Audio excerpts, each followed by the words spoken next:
New York, 1970. I'm in fifth grade, and the city is melting down. Over the next 10 years, 700,000 people move out, major corporate headquarters flee to Connecticut and New Jersey, crime goes up, the subways are covered in graffiti, and New York goes broke. Well, almost. The thing is, it was totally different from my 10-year-old self. Every day after school, I walked down the block to Stuyvesant Town, an island of parks and playgrounds and apartments overflowing with large, mostly Irish families. It's a huge complex that runs from 20th Street down to 14th Street on the east side of Manhattan. And now, 50 years later, I get together with 4 kids I grew up with. Peter Lavin and Brendan Crow are both retired from the NYPD. Gina Maroney worked for a pharmaceutical company, and Sean Ferguson is a New York-based film director. We talked about what it was like back then in 1970s New York to be a city kid. The city lost 700,000 residents between 1970 and 1980. Were you aware of that? Oh, really? Oh. How could they afford to move? I guess, like. We're going through the same thing now, Michael. Well, maybe you got there. Maybe you're right. All right. So we went through this thing, but my question is, and of course, Peter still lives in Stuyvesant Town. Were you ever aware that the city was changing? Because I wasn't. I just thought it was always bad. I was always used to going to. If you went by 26th Street, there was a methadone clinic on like 24th Street and 4th and 2nd Avenue, and I just never remember the city being good. I just grew up with it being bad. But Stuyvesant Town was the oasis. What about you guys? What do you think? Like we said before, below 14th Street was a bad neighborhood. You know, guys were getting robbed, or it's just it was tough. Well, that's because of the heroin. They were selling so much heroin down there. Led to a lot of crime and shootings, and that's what made a lot of it dangerous. All right, Michael, you realize you invited 2 police officers to tell you the worst part of I know what it was. But I contend it was very bad as well. It was extremely bad as well. All right, but I think we were savvy enough to know where to go and where to stay. Exactly, Gina. That's what I was saying. Exactly. There was a certain almost buffer, a safe zone, like a shock collar on a dog. Yeah, they knew when to back off, and that's the way I look at it. And I want to talk about the way we grew up. So the thing that was always interesting to me is so I've raised my kids in the suburbs here in Westchester County and in Washington D.C. Gene, I know you your children grew up in New Jersey. I don't know about the other guys, but I feel like the way we grew up in New York was totally different, right? I didn't have my own room. I didn't have a bike. We didn't have a basement to lay the train tracks out in. We didn't cycle to the school, and there wasn't a ball field at school. We had what looks like the exercise yard in a minimum security prison at Epiphany. Right? It was basically a thing with barbed wire, I think, is on there. Hasn't changed. Still the same. But talk about that growing up. Gina, let me start with you. So your kids grew up in suburban New Jersey. Yeah. Different from the way you grew up on the east side of Manhattan. Absolutely. We lived in a house on a street where if you wanted to get anywhere, you had to drive. There was nowhere to walk. Walking was a huge development, so you had to drive. Like you said, the schools had soccer fields right behind the school. There were basketball courts. There were just athletic facilities that we couldn't even dream of when we were young. I mean, we thought we were lucky we had the academy, the big gym at the police academy. There's something lacking now in New York City that was there. You could go anywhere and you knew everybody. And that doesn't exist anymore. Neighborhoods don't exist anymore. Stuyvesant Town is no more there's still families, but not like it was back then, where everybody knew each other, or everybody were related, or just they were close neighbors. And absolutely, you were playing out in the playgrounds together. You knew. You had all the brothers. You knew the older brothers, their friends, everyone growing up. But now it's Stuyvesant has a lot of professionals, NYU students, with some families, and it has changed. It's still nice. It's still nice. Don't get me wrong. Nothing wrong with it. I still have an apartment there. Yeah. So there's nothing wrong with it. You know what I'm saying? But do you guys think that you feel this way now because now you're looking at it as an adult, where before you were kids? Yeah. Yeah. Yeah, I do. I do. I think it had a lot to do with our church community and where we all went to school. Because if you think about it, that was a very tight-knit community at Epiphany. Like you said, all the parents knew each other. You could be out, and like my parents were always working, but somebody knew who I was. You know, there was out there who can keep an eye on you.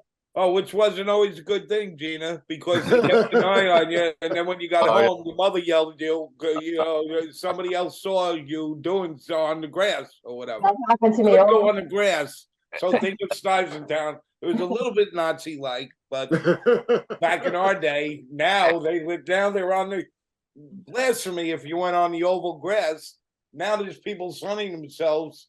Yeah. It's a totally different world. What was happening all around us back then? Now, the conventional wisdom is that in the 1970s, New York just got to be too expensive, too dirty, and too dangerous, so people left. The reality, though, is different, at least according to Hunter College professor and urban historian Dr. Owen Goodfriend. The urban crisis wasn't something that just happened in the 1970s. It had started decades earlier. And in fact, one of the reasons why people who had mobility and choices and companies that had mobility and choices were leaving central cities and leaving New York in the 60s and 70s was because of a bunch of federal policies that encouraged that date back all the way to the New Deal. And as early as the 40s and 50s, already big corporations with big real estate investments and headquarters in downtowns were already recognizing that there was a flight of capital. And so this was a concern. Pittsburgh, for example, forms the Allegheny Conference, which is a partnership between the Mellon Bank and industrialists from Heinz and the steel companies, and they form this group of civic leaders, all elites, but political elites and business elites, and they're already thinking about the problems of our Americans' downtowns. Fortune magazine had a huge special issue in, I think, 1958 or 59 that was about downtowns and the impending crisis with downtowns, because people were leaving individually because housing policies were encouraging them to. But also we had transportation policies that were encouraging people to live outside the cities. We weren't funding transit, but we were funding automobile transportation. So if you bought a car, you could benefit from government subsidy of all those roads and all those streets that you didn't really have to pay to use, except a teeny tiny gas tax. But if you were going to live in a city and rely on public transportation, you were going to be expected to pay all the costs of it. So all these things were driving businesses and people out of cities. 1967 to the mid-1970s, that's when, no pun intended, the rubber meets the road. There were about a third of the corporate headquarters in New York City left in the 7-year span from 67 to the end of 73. That's a crazy number. Now, not all of them moved to the South or the West. Many of them were moving to the suburbs, moving to New Jersey, moving to Long Island, moving to Westchester. But these were not small companies. This is when GE moves from Lexington and 52nd Street out to Westchester County. IBM, which had a lot of offices downtown, ends up building a huge complex in northern Westchester County. There were other examples that you could look at. So this had been brewing for a long time, and creative accounting by political leaders had kind of held together a fiscal house of cards. And that's what collapsed in the mid-1970s, was the gloss over a long simmering problem. All right, let me stop you there. So what you're saying is, because the narrative is, and we've seen this narrative subsequently in New York City, is corporations were fleeing the high cost, the crime, and people want to live in the suburbs. So GE moves to Fairfield, Connecticut, and Pan Am moves to, I guess it was Texas or wherever they went to. That American Airlines went to Texas. So you're saying it wasn't just that, it was that the government made it attractive for them to leave the cities like Chicago, New York, and all. Absolutely. There was, in fact, it dates all the way back to the 1920s, pre-New Deal, when Herbert Hoover basically started, as he was first Secretary of Commerce before he was president, and he was pushing this idea that real Americans don't live in cities, real Americans have a single-family home, and that is more authentically democratic. And that's not a new idea, even in the 1920s, but he starts putting federal money behind that and subsidizing the single-family home ownership businesses and starting this process that gets amped up during the New Deal with mortgage to bail out the financial system. We're willing to guarantee and insure mortgages, but only on new construction single-family homes in zoned communities that were racially or ethnically homogeneous. All right, so now when you were a kid, all right, so this was me. When I was a kid, I loved television. And I would watch these commercials, and I would see like the kids setting up the Hot Wheel tracks in their room. And I really wanted to be a suburban kid. Did you guys, when you were growing up, did you want to live in the city, or did you wish you were like the kids on TV who had the big suburban house, like the Brady Bunch house? Peter, what about you? Yeah, I used to think about it. If I went to visit somebody, you know, and be in a house and be like, oh my God, this is a nice house. So I got to go back to my little apartment there. But yeah, I used to think about it, definitely. Anybody else wanted to grow up in the suburbs when we were growing up in the city? See, as a kid, I loved where we lived. I was so happy there. I just thought we had everything at our fingertips. But that's interesting, Gina. Why was that the case? Because you could walk anywhere and get anything you needed. It used to be a neighborhood. It used to be a neighborhood, Gina. Right. Yeah, that's right. And all your friends were there. And because we used to go pretty much every Sunday to my aunts and uncles in New Jersey, but it was like Linden, which is like a suburb of Newark. And to me, that was the country. And while it was fun that we could, I know, Linden, right? But it was fun that we could ride bikes there and we could play in the street. After a while, that got old to me. And I couldn't wait to get back to New York. Like we always had the most current movies. We got to go to the theater. We had museums. Like we did that stuff. Where like I just felt my cousins were like country bumpkins, so to speak. You know, not to be. I agree. I totally agree. And my wife's side of the family, all the cousins and all have grown up in Garden City and all, and there is a distinct like detachment, Gina, that they don't know really. It's horrible to step over a homeless person.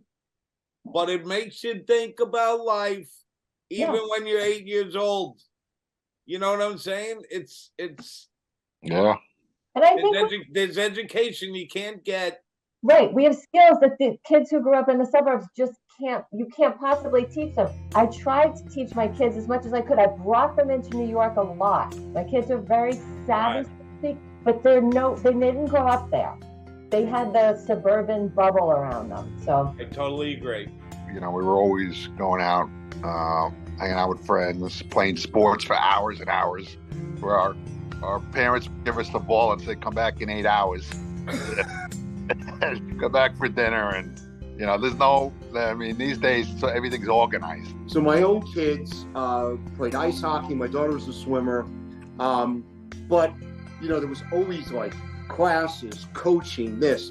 I found the sport experience in Stuyvesant town, it was the kids who had the best advantage were the kids who had all the older brothers and sisters. Those were basically the coaches for the kids. You know, some kids were naturally good, but it was kind of a weird sports thing, right? I mean, Little League tryouts were held at PS 104. I don't know if you guys remember this. I do in the basement. Yep, I remember. And you basically went down there and they like threw you a couple of balls.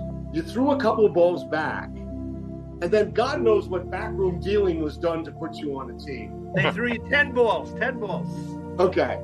Well, now I'm wondering, Michael, how you ever got on my team too. I was terrible. No, you weren't. I was terrible. My father was an Italian guy from Brooklyn. I had no older brothers and sisters. I had no one to teach me.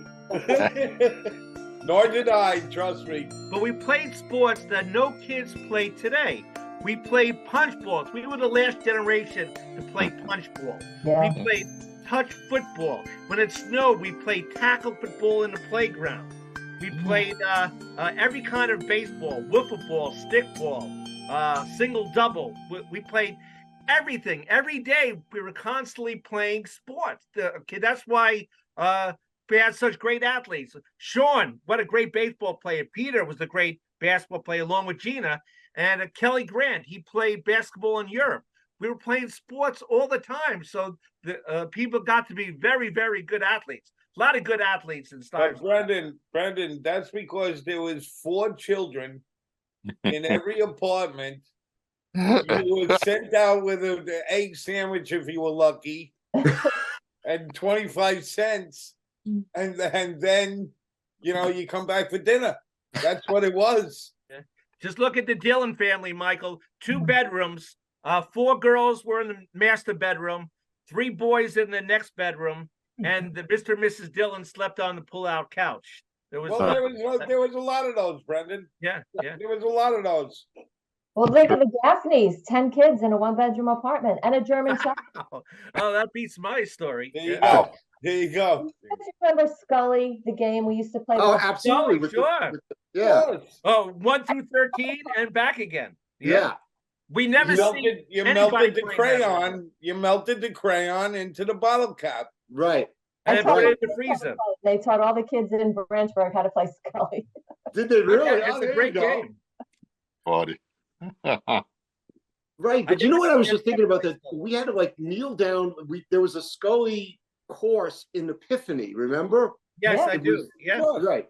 It was there, and you had to go. So, all right. So, but the crazy thing about all this is it was in the middle of Manhattan, right? I mean, to me, it was a crazy thing because we weren't in one of the boroughs. We were right in Manhattan, but it was very much like a small town.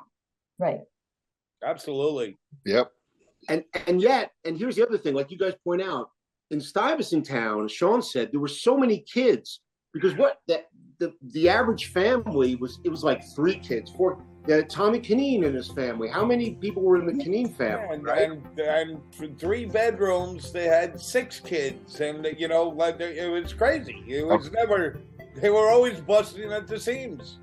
Doyle family had 9 kids. 9 kids for the Doyles. And the Briggs had 9 kids. Teresa yeah. Oh, yeah.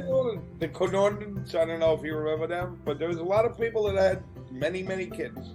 So and then we all went to the Catholic school system, right? We went to the Catholic school system. I went to Immaculate, so don't everybody's jumping on the Epiphany thing. Gina's selling that hard, but I'm an Immaculate guy, so okay. I'm just letting you know. Oh, there you go. The infrastructure for kids' sports today is way more complicated than it was when we were kids. Kindergarten. Now they start playing soccer in kindergarten. I couldn't play basketball till 7th grade. We didn't have a team. 7th grade. 7th grade. In Stuyvesant town, you were really known by the playground that you came from. So I hung out at playground 1. My friend Paul Guglielmo was playground 2. Brendan, you were an interloper. You really were from playground 5. Playground 5 on 14th and C. And so we played football there, hockey, and punch ball. So that was the sports that we were good at. We didn't play basketball. Playground 11 was about 100 yards away, but we just didn't go there because that was in our playground. We stayed at playground 5, and those were the sports that we were good at. They were all short, Michael. Try they didn't go to basketball club. Wait, Peter, where in Stuyvesant town did you grow up? I grew up in playground 3, which is like a small playground. So I used to play them when I was younger. Then as I got a little bit older, I was playing basketball in 11. And then, also played football in playground 10, the big playground there. And then when I got older in high school and stuff, I played basketball in playground 9. But back then, you had to like be like good enough to like play play in a game to play at 9. Wait for the game. Yeah. You had a 3-game wait, right, Peter? Yeah. Gina knows. Yeah. Michael, Peter Because was only. Gina never gave up the court once she was on there. She never gave up the court. Oh, yeah.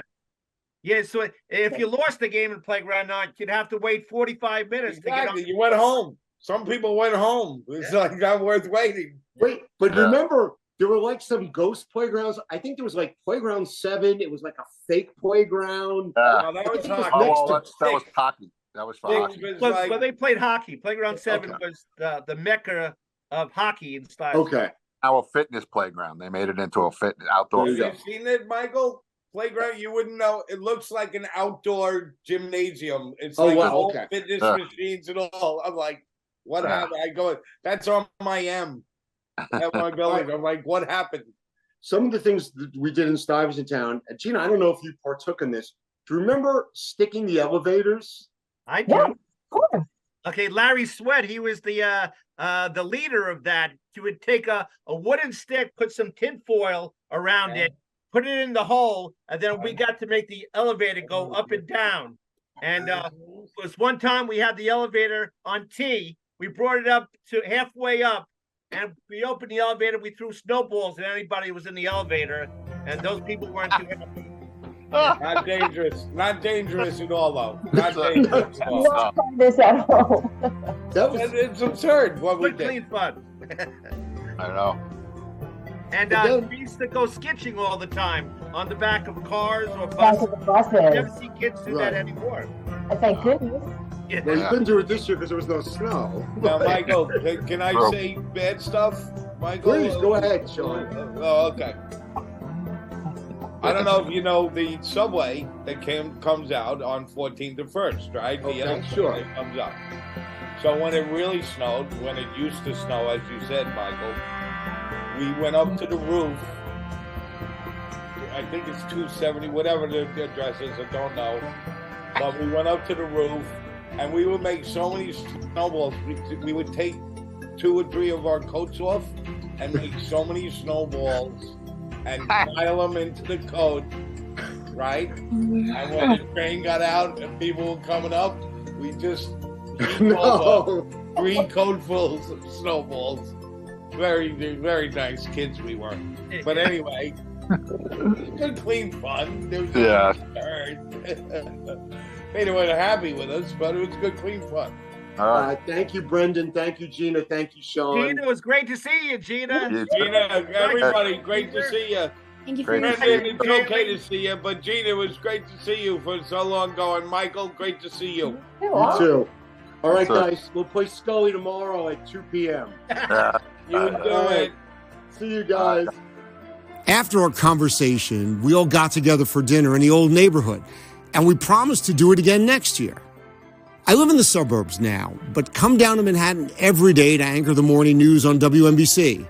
It's the same streets, but a different world from the one I grew up in as a city kid. I'm Michael Gargiulo. Thanks for listening.